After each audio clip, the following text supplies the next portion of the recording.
Tapos, eto naman si Amy, pumanig na ng todo sa mga Duterte. Again, kung mali man ako, actually, I'm wishing na mali ako.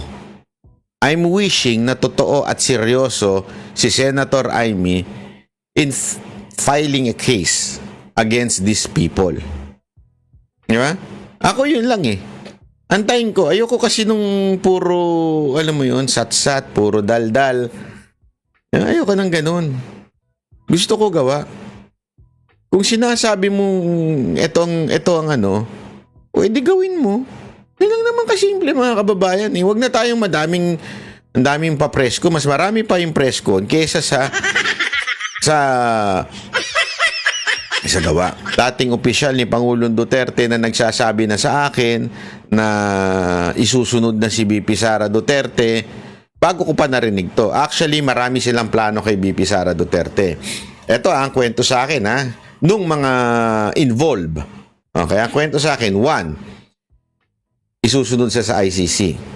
Ibig sabihin, kung ano yung ginawa kay Pangulong Duterte, gagawin din sa kanya. Kung hindi mangyari yon, may plan B. Ano yung plan B? Plan A pala muna, yung impeachment. Plan B, itong ICC. Impeachment muna, kasi nakasalang na yan. Plan B, yung ICC, may plan C pa. Pag hindi talaga nag-prosper itong dalawa. Itong plan C, plunder case. Papalitan kasi 'di ba magre-retire na si Martires sa ombudsman sa August. After niyan, papalitan ng tao na.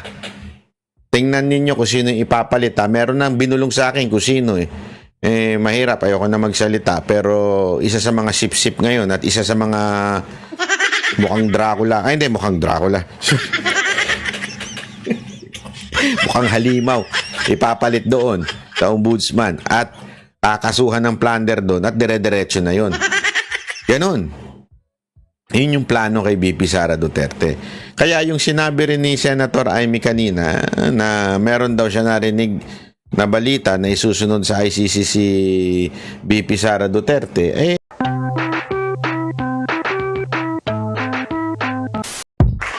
Magandang araw sa inyo mga banateros at eto na nga pag-usapan na po natin ng mga bagong issue sa lipunan. Sana may bago. Yun lang, patay tayo dyan.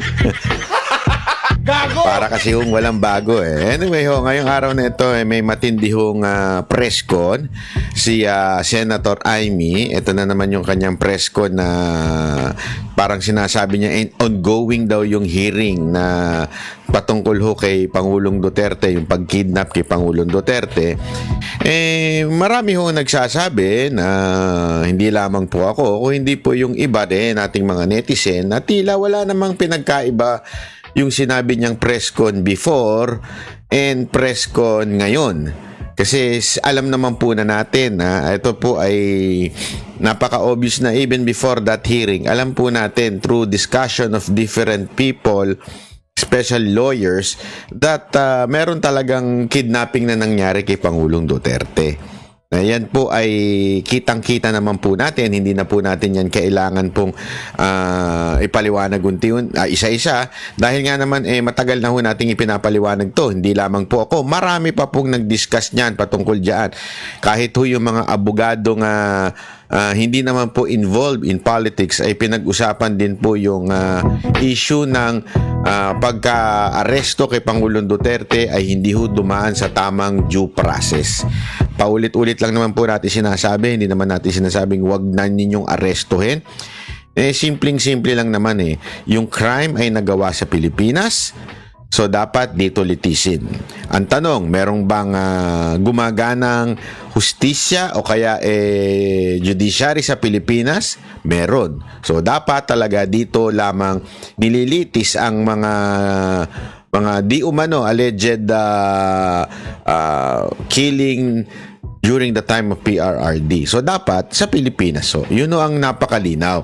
At marami pamantayan sa batas na hindi nasunod. Halimbawa na nga lang din po yung hindi pinahintulutan yung abogado o di kaya hindi rin pinayagan yung sariling doktor, which is nasa batas po natin yan.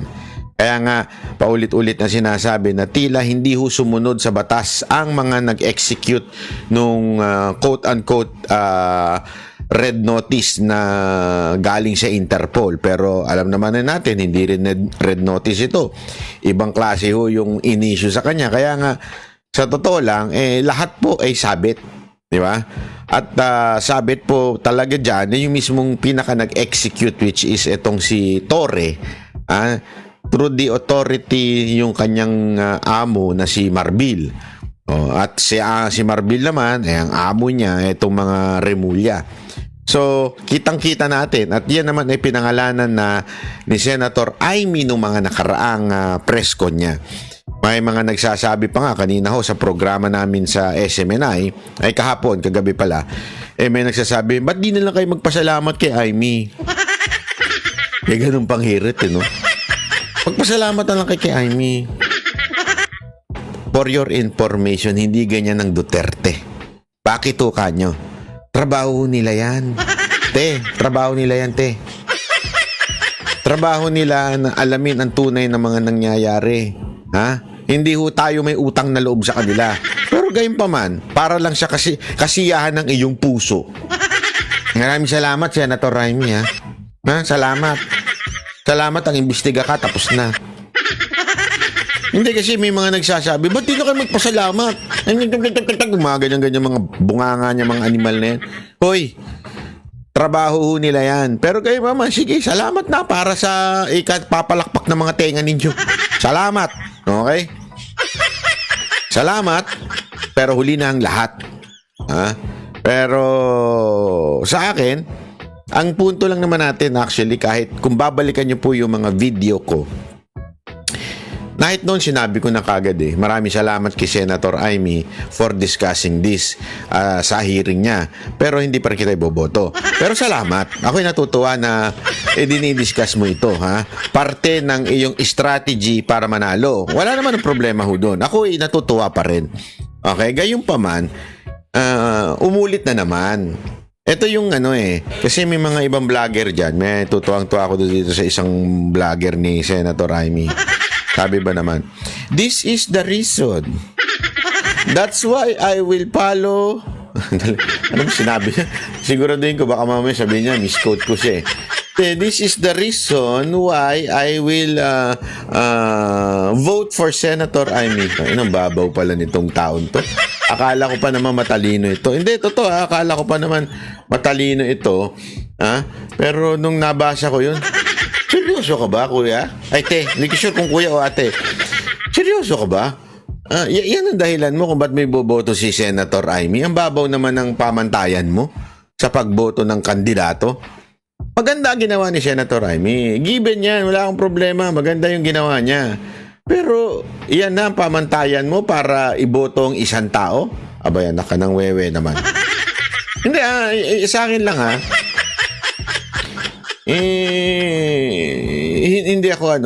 hindi ako natutuwa, di ba? Hindi dapat ganoon ang pamantayan natin sa pagboto kasi trabaho pa nila yan di ba? Basta sabi niya and the reason parang now I understand something like that. I trust the Sara Duterte's endorsement for Senator Amy. Because I know there was reason behind. And the reason can be found in this video. Yung press ko niya. Doblo kumbira, Hindi pa, sorry Ako, hindi ko pinupuna. Ayoko magpangalan ng tao dito ng sino mang vlogger Nirerespeto kong opinion ng bawat vlogger. Okay? Nirerespeto ko yan. Walang problema sa akin yan. Kaya lang, gusto ko lang medyo, sa pananaw ko, sa opinion ko, medyo sabit. Bakit? Bago pa naman i-endorse ni VP Sara Duterte si Senator Amy, nagpahiring na siya noong una. So this is not the reason. And if you're telling me that this is the reason why Sara Duterte endorsed Senator Amy, parang sinasabi mong mababaw si VP Sara Duterte. Di ba? Dahil lang dito kaya niya i-endorse. And I don't think so. Maybe, ako ito personal ko ito. Sa tingin ko, maybe because she thinks, o VP Sara thinks, na Senator Jaime will be a good senator. He would contribute to the country. Not just because of the hearing. Kasi medyo bumababaw na tayo. Medyo pasensya na po ako, medyo mamumuna lang tayo ng kabahagya dito. Para bagang bumababaw na tayo ngayon na ito ay labanan na lamang ng mga Marcos at Duterte. Wow! I understand. I am a solid Duterte supporter. No one can question that. And maniwala ho kayo sa akin. I'm facing a lot of setbacks, a lot of persecution in supporting the Duterte. Na hindi kasi ako makwento eh. Pero grabe ho, siguro naman kayo napapanood niyo naman yan sa mga balita, 'di ba? Yung mga kaso. So you cannot question me about my loyalty to the Duterte. Kaya lang, I think kailangan natin iangat naman yung ating kaunawaan pagdating po sa pagsuporta ng senador. Hindi ho tayo susuporta ng senador just only because this senator will do something for the Duterte. Sigurado ko kahit si Pangulong Duterte won't even say that. Si Pangulong Duterte, hindi ganyan yan. Hindi niya nga gusto ng credit, hindi niya gusto na siya ang pinagsisilbihan. It's always sa ating bayan. Bayan ang unahin. Let's vote. If you want to vote for Senator Jaime, I don't have a problem with that. It's your freedom. It's It's your right, di ba? Karapatan mo yan. Pero vote for the right reason. Hindi yung boboto mo lang siya because of the hearing. Diba? Everyone can do that. As a matter of fact, wala na nga impact yung hearing na yan. Bakit? Until now, wala naman nakakasuhan. Yan ang akin. Magkakaroon lamang yan ng impact kung may makasuhan. May nagsabi doon, banat ba? Yan nga yung sinabi ni Senator Jaime, pinaplanong kasuhan. Iba yung pinaplano at ginagawa. Everyone has a plan. Everyone promises. Di ba? Lahat po ng mga kandidato nangangako. Ano pinagkaiban to? Akin, gawin mo. Huwag ka ng maraming sat-sat. Gawin mo. Gawin mo, papalakpakan kita. Ipakulong mo si Torre, ipakulong mo si Marbil, ipakulong mo si Remulla, papalakpakan kita. Talagang sasabihin kong ikaw ang isang Marcos na may bayag at hindi mahinang nilalang. Gawin mo. Ipakulong mo. Huwag yung moro-morong kasuhan. Kasi alam mo mga kababayan, ako ito marami tayong karanasan na nangyayari sa buhay natin itong mga nakaraang taon. As a matter of fact, ako ngayon nagugulat. Sinasabi ko, ako'y simpleng mamamayan lamang na nilabas ang aking saalubin sa social media, pero hindi ko alam kung bakit nakaharap ako ng kung anong malalalim na kaso na parang wala naman akong ginawang masama. Alam mo yun? Pagka, hindi ko na lang babanggitin pero umattend ako dun sa isa kong kaso, nung pinakikinggan ko yung akusasyon sa akin, natawa ako, buti di ako nakita ng judge. Natawa kasi ako eh. As in, sabi ko, seryoso ba kayo? Gusto nyo magsama-sama kayong abogado, ako na lang mag-isa eh. Ako na lang didepensa sa sarili ko eh. Feeling ko nga, tumatawa yung judge sa loob eh. Feeling ko lang naman. Bakit? Kasi ang babaho talaga eh. Ako po yung tipo ng tao na hindi gumagawa ng istorya.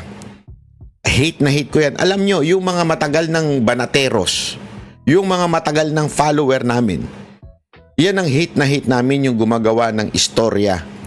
Unless kami mismo ay bahagi ng istorya na yon at kinikwento lamang namin sa inyo. Diba? Ibig sabihin, we are part or we are witnesses. When you say you are witness, ibig sabihin, nandun ka. Kahit hindi lumabas sa social media yung balita na yun, since nandun ka, you can say yung tama. Naintindihan nyo? Okay. Pero yung gagawa lang ako at mag-iimbento ako ng akusasyon sa isang congressman, sa isang politiko, sa isang government official para lang mag-imbento, hindi ko gawain yan. Hindi ko gawain yan. Bakit? Ako, meron akong pinanghahawakang salita. Ika nga. Meron akong pinanghahawakang prinsipyo. Ano yun? Yung nasa Biblia, yung sa Proverbs. Be the voice of the people in truth and justice. How can you say truth and justice kung nag-iimbento ka ng istorya? Hindi ko gagawin yun. Bakit? Alam ko kasing ako ay mananagot. Kasi sabi ko nga sa inyo if there's one thing that I've learned in life, I am a pleaser of one person. That's the Lord. Wala na ako. Kung sa tingin ko ay mali itong dahil ayaw ng Diyos ito, hindi ko ano yan. Yun lang. Pero kung tao, wala akong pakialam. Kahit sinong tao, kung ayaw ako, di ako type. Okay lang sa akin yan. But I will say the truth and the truth only. Justice. Ipaglalaban ko tao dahil yan po ang gusto ng Diyos. Yan po ang aking gagawin. Kaya hindi po ako mag-iimbento. In line with that, mga kababayan, sana po tayo, kung boboto man po tayo sa isang kandidato, not just because didepensahan niya ang another candidate.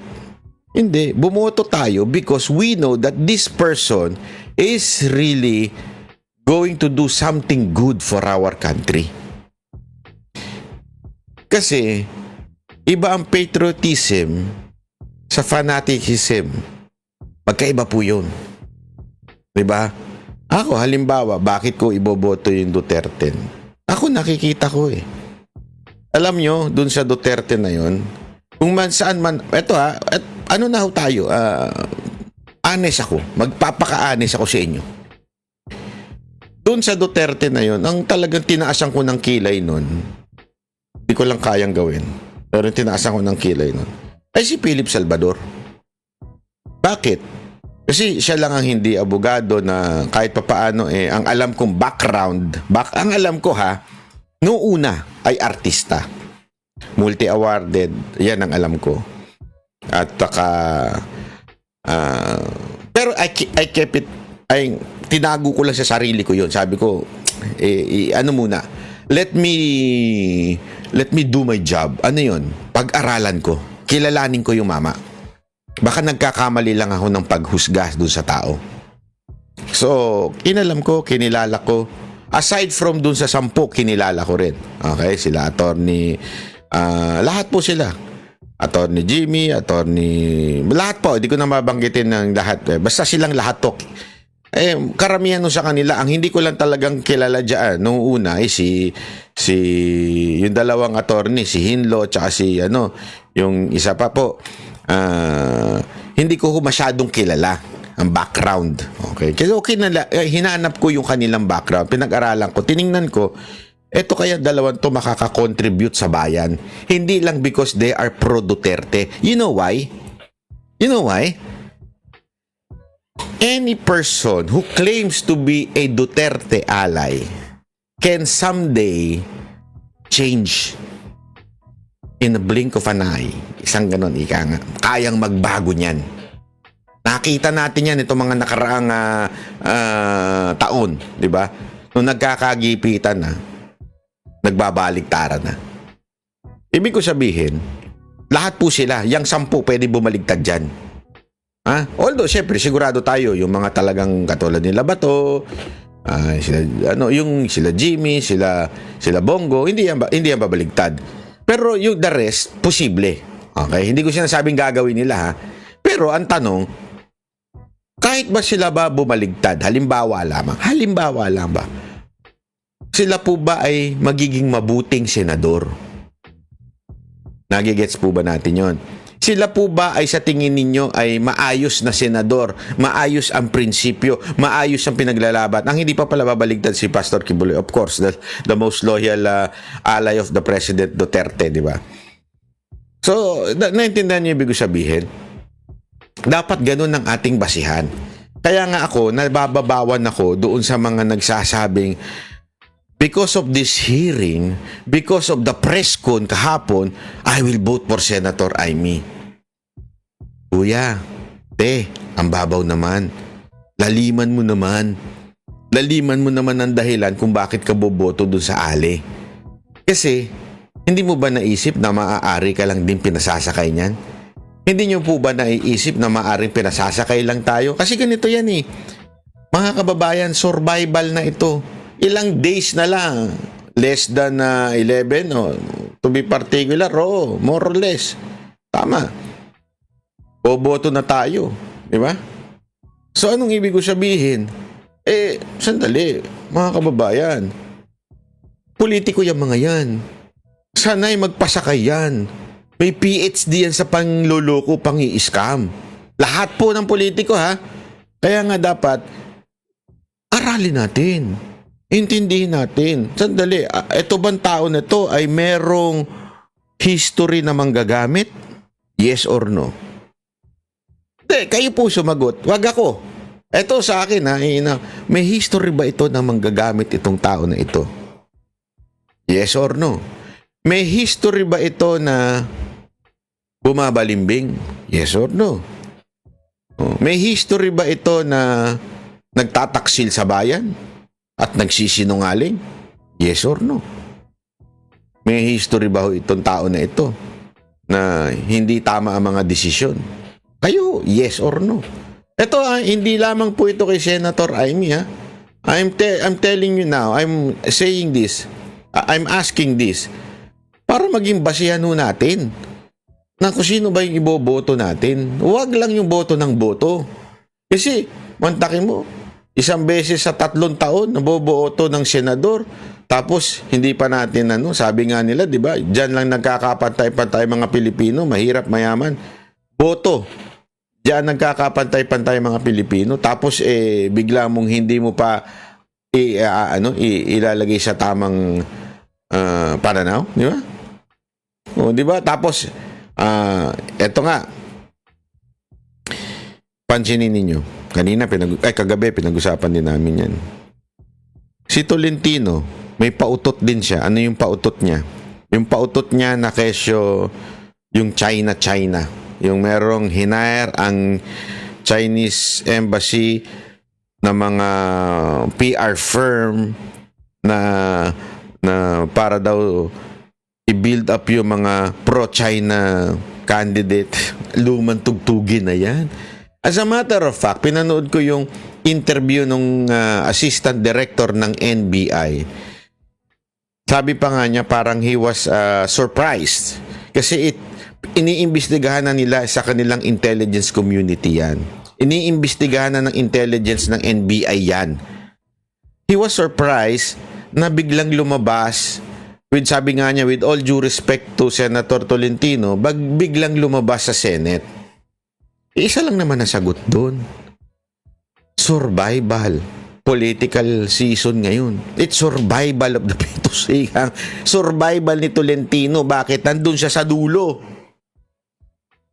Mga kababayan, marami po kasi akong alam. Pasensya na ho, hindi ko lang maikikwento and I cannot name names.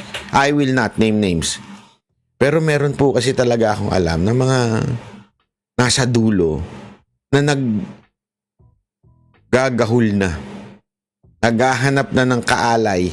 Naghahanap na ho ng kakampi. At higit sa lahat, nag-hire na ng mga vloggers.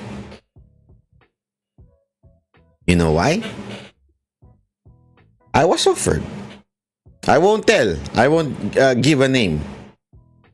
But I was offered by one candidate, senatorial candidate, na medyo naandun sa area ng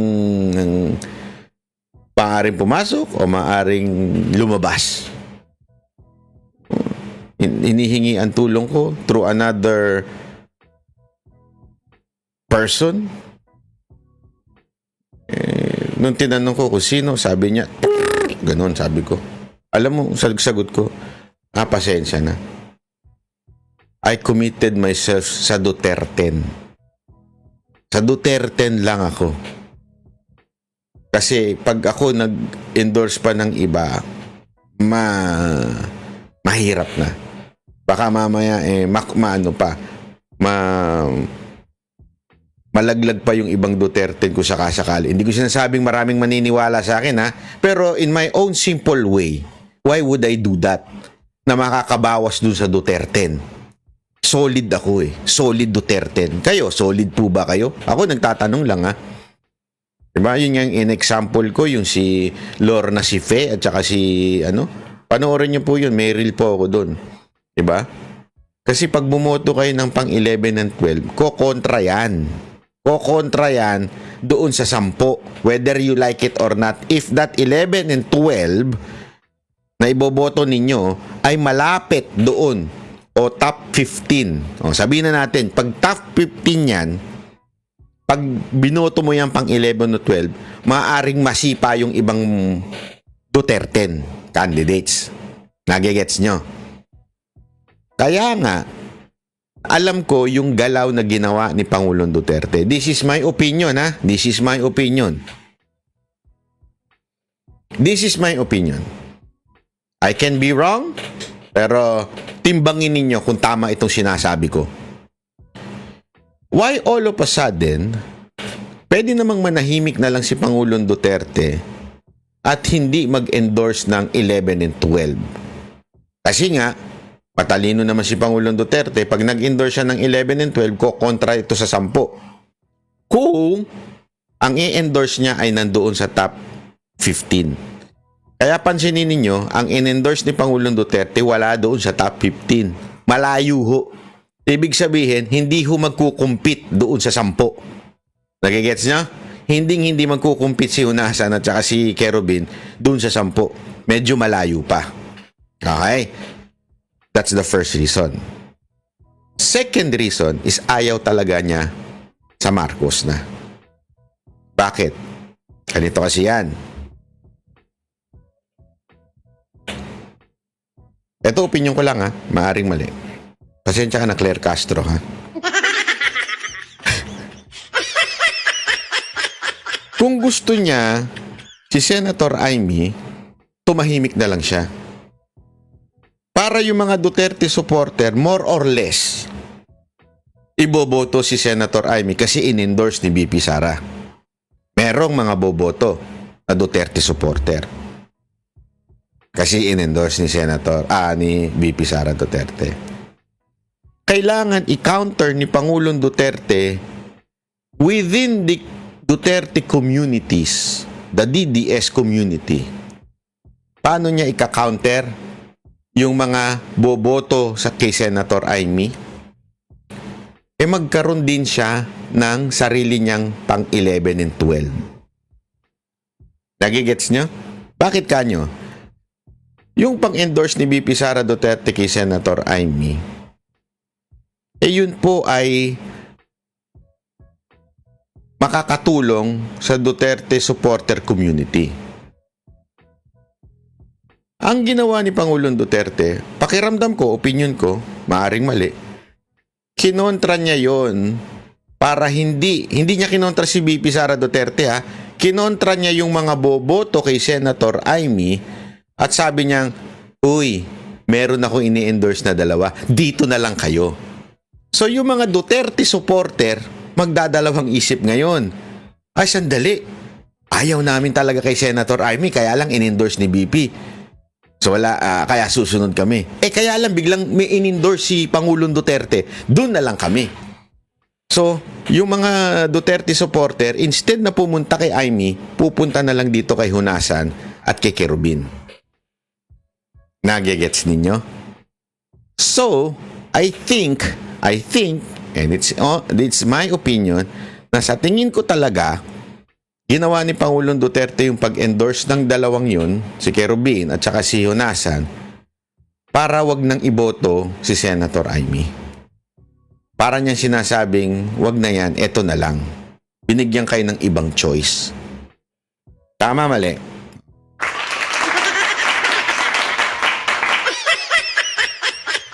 Kaya nga mga kababayan, sinasabi ko na ho sa inyo, tulad nga nung halimbawa ko, personal ko ito na experience. Sabi sa akin nung contact nung senador, sabi sa akin, kung okay ka dito kay Senator, magkita tayo. Pag-usapan natin ang benepisyo. Sabi ko ni Akap. Akap ba yan o tupad? So, ibig sabihin po talaga, medyo desperado yung mga naandoon sa mga nasa laylayan ng top 15. Di ba? Ang halimbawa ko na nga din yan, wala ko sinasabing ito yung mga kandidato na yun, ha?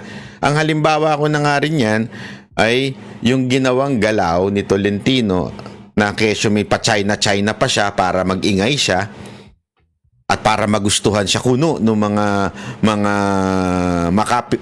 makapulot siya ng ilang mga pro-US na mga tao.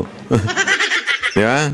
Tapos, eto naman si Amy, pumanig na ng todo sa mga Duterte. Again, kung mali man ako, actually, I'm wishing na mali ako. I'm wishing na totoo at seryoso si Senator Amy in filing a case against these people. Di ba? Ako yun lang eh. Antayin ko. Ayoko kasi nung puro, alam mo yun, sat-sat, puro dal-dal. Ayoko nang ganun. Gusto ko gawa. Kung sinasabi mong ito ang ano, o edi gawin mo. Yan lang naman kasimple mga kababayan. Huwag na tayong ang daming pa-presko. Mas marami pa yung presko kesa sa gawa. Pero kung meron mang isang bagay na isa pang kinonfirm niya, although it's not new, ay yung Oplan Horus, di ba?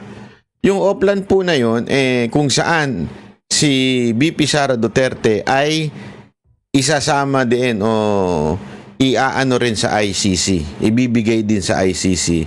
Actually, hindi ko lang first time narinig yun sa Oplan Horus na yun. Narinig ko na kung kaning-anino yun. Yung Oplan Horus niya yan ay lumabas sa Manila Times, di ba? Hindi ko lang po doon narinig yun. May mga ilang dating sekretary, dating opisyal ni Pangulong Duterte na nagsasabi na sa akin na isusunod na si BP Sara Duterte. Bago ko pa narinig to. Actually, marami silang plano kay BP Sara Duterte. Ito ang kwento sa akin, ha? Nung mga involved. Okay, ang kwento sa akin, 1, isusunod siya sa ICC. Ibig sabihin, kung ano yung ginawa kay Pangulong Duterte, gagawin din sa kanya. Kung hindi mangyari yon, may plan B. Ano yung plan B? Plan A pala muna, yung impeachment. Plan B, itong ICC. Impeachment muna, kasi nakasalang na yan. Plan B, yung ICC, may plan C pa. Pag hindi talaga nag-prosper itong dalawa. Itong plan C, plunder case. Papalitan, kasi di ba magre-retire na si Martires sa ombudsman sa August. After niyan, papalitan ng tao na. Tingnan ninyo kung sino yung ipapalit. Meron nang binulong sa akin kung sino eh. Mahirap, ayoko na magsalita, pero isa sa mga sip-sip ngayon at isa sa mga mukhang Dracula. Hindi, mukhang Dracula. Mukhang halimaw. Ipapalit doon sa ombudsman at kakasuhan ng plunder doon at dire-diretso na yon. Ganon. Yun yung plano kay BP Sara Duterte.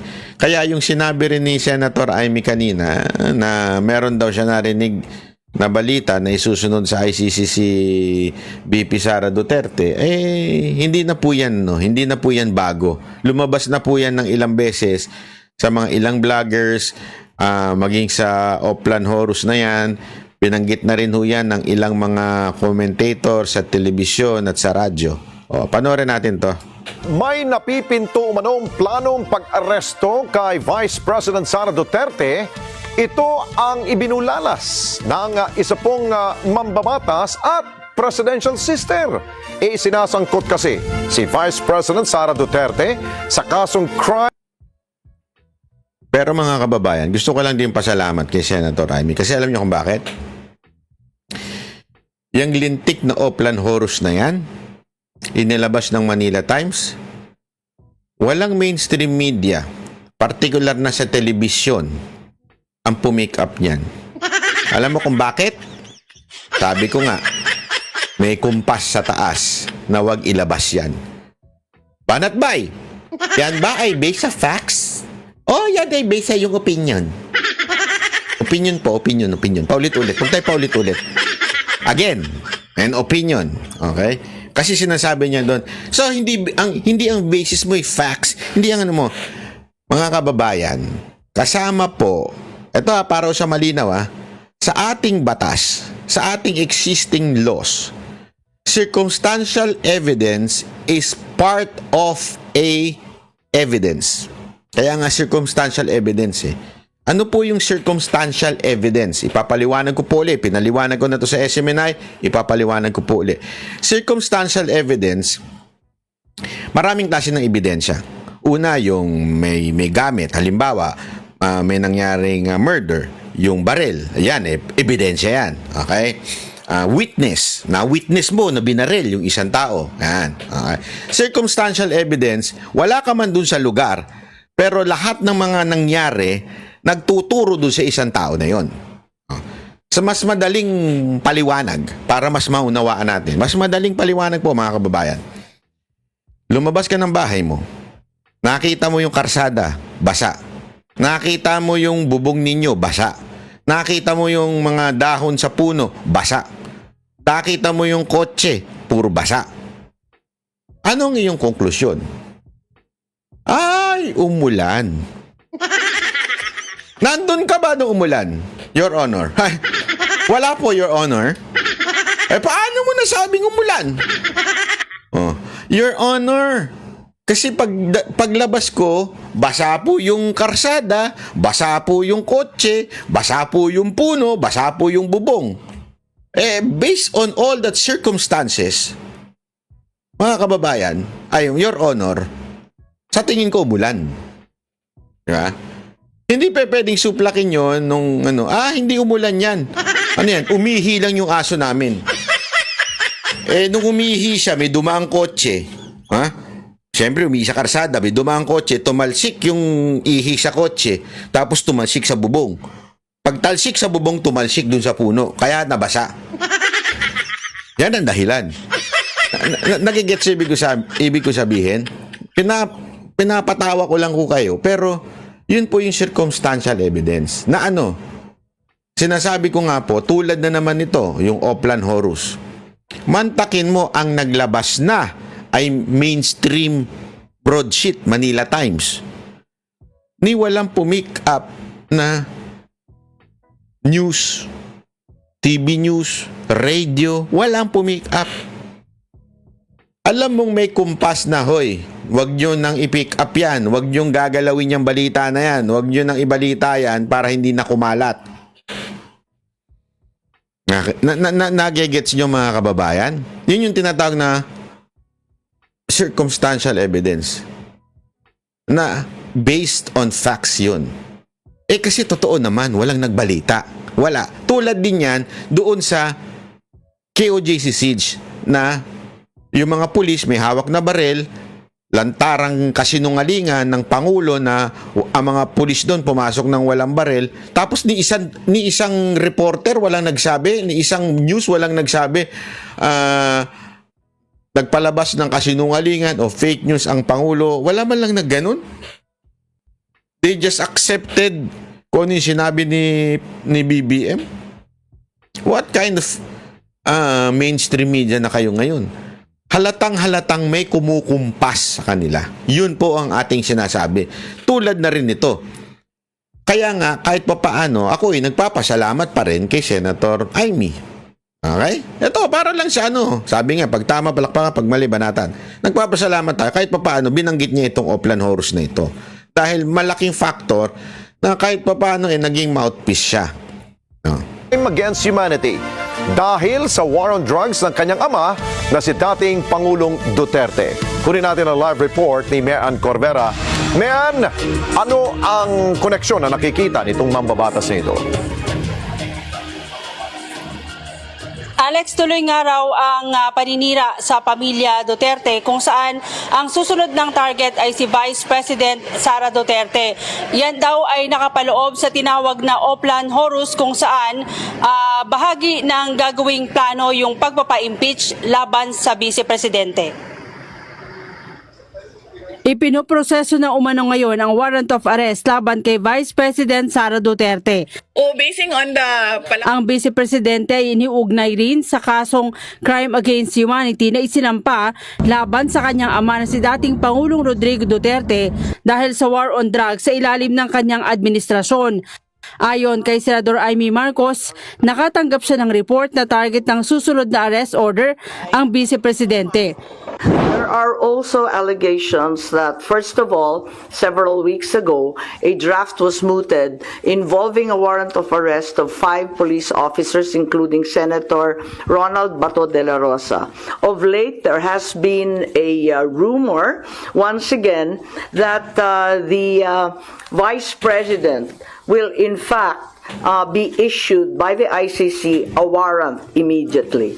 So, alam natin na si VP Sara ay nandun sa listahan.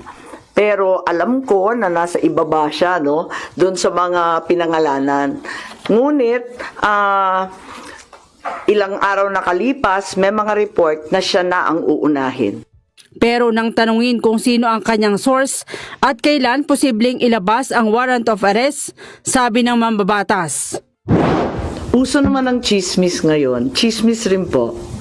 Pero kahit chismis, sinabi ni Marcos na hindi niya papayagan na maulit ang nangyari sa dating Pangulo na basta na lamang isinuko sa mga dayuhan matapos arestuhin.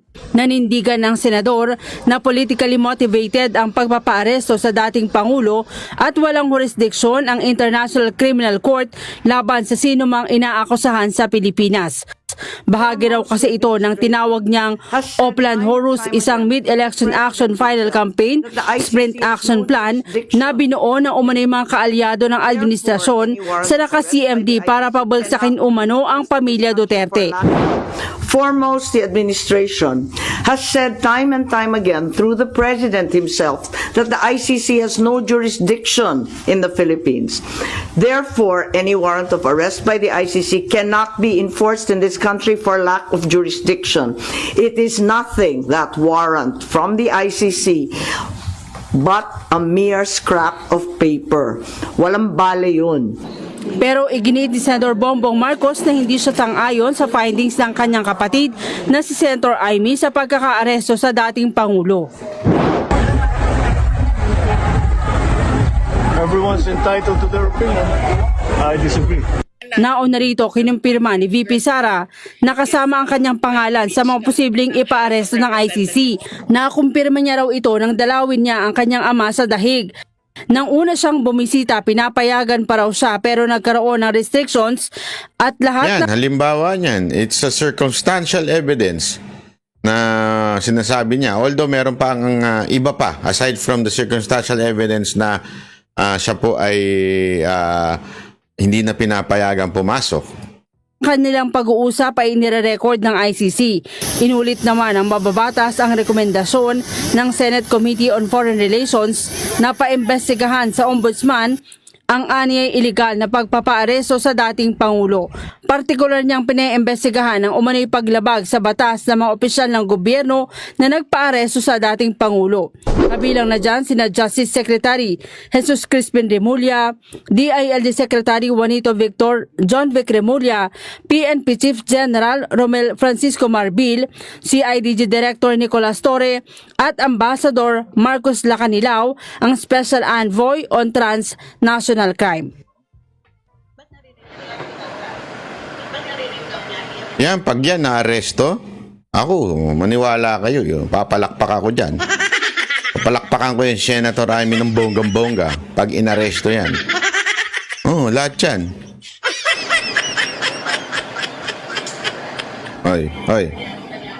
Hoy, newsroom, ano nangyari? Natantagal niyo sumagot.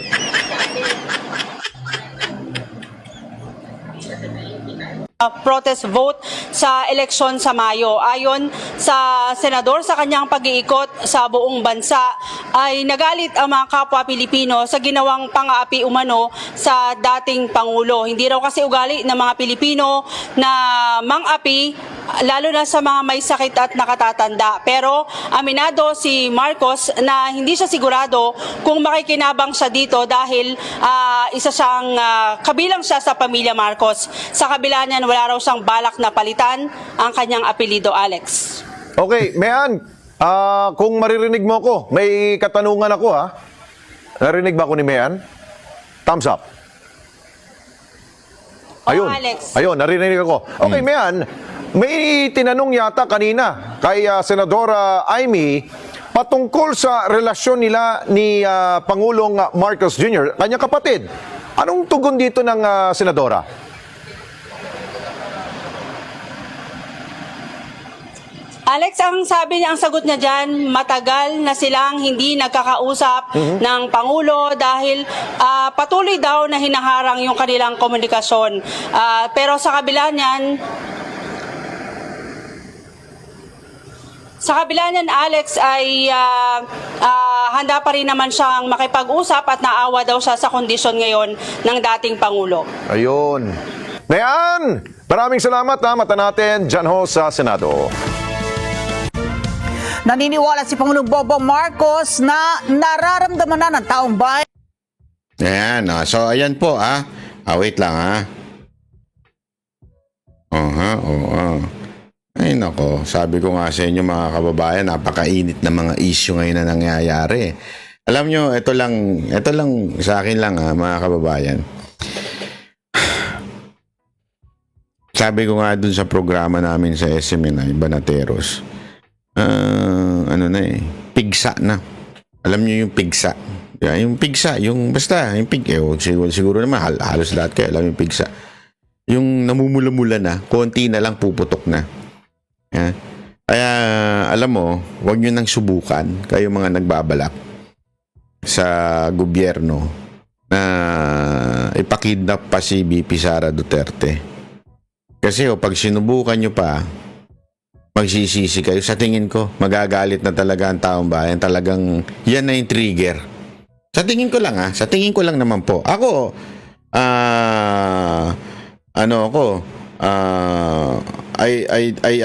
I disagree. Okay?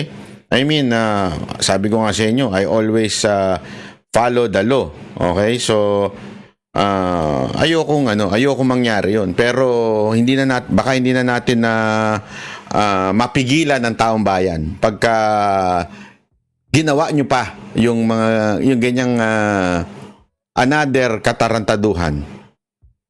Di ba? Para gawin na lang natin ng tama. I mean, lumaban na lang kayo ng patas. Di ba? Lumaban na lang kayo ng patas para hindi na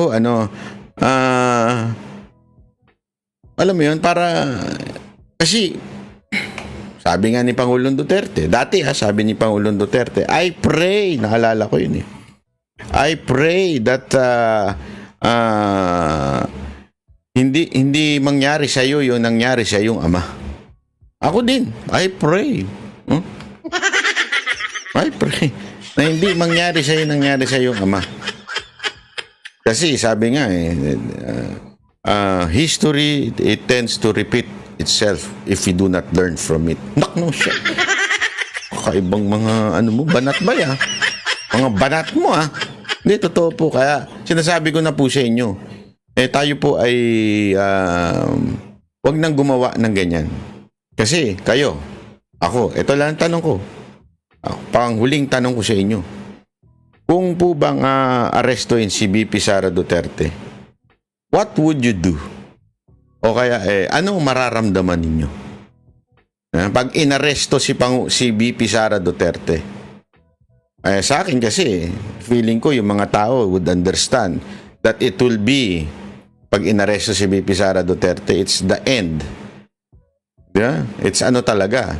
I mean, the end of Duterte and the beginning of Marcos Romualdez for the entire history of the Philippines. Tuloy-tuloy na yan. Marcos Romualdez na lang mangyayari sa Pilipinas. Hindi na makakasingit yung iba dyan. Kasi walang kayang tumibag sa mga yan kung hindi ang mga Duterte. Not even Tulpo. Kasi isasabi nyo, ba may Tulpo naman? Hindi kaya ni Tulpo yan. Ngayon yan, hindi na nagsasalita, tameme na. Yeah? Paano pa pag inilabas pa nila yung mga alas nila sa Tulpo? Ang daming alas sakit sa mga Tulpo eh. Di ba? I mean, si Erwin niya eh. Napaamo nila eh. Sobrang tapang nun, napaamo nila. Kaya mga kababayan, kung ako sa atin, ngayon pa lang, mag-isip-isip na ho tayo. Siguraduhin ho natin yung pagsuporta natin ay talagang matibay. Ang ganda talaga ng sinabi. Sino man nagsabi nun? Basta may nagsabi nun eh. I think si Pastor inulit niya yun eh. O kaya basta sabi, nagtatagumpay daw ang mga masasamang tao pag ang mga mabubuting tao ay hindi umiimik. Yun lang.